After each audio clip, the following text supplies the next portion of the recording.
வான்னு ஒரு வார்த்தை கூப்பிடுங்களேன். ம்.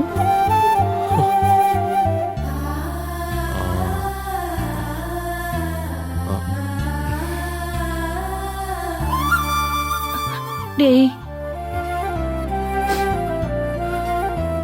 ஏன் எங்க அண்ணன் கூப்பிட்டாதான் வரணுமா? ஆ, நானே வருவேன்.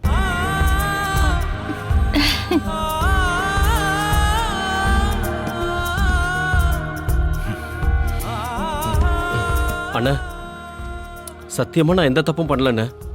தயவு செஞ்சு என்ன நம்புங்கண்ணே.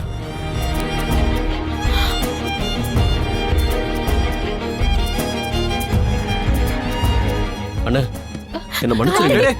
கார்த்திக் கார்த்திக் எழுந்துடுறா.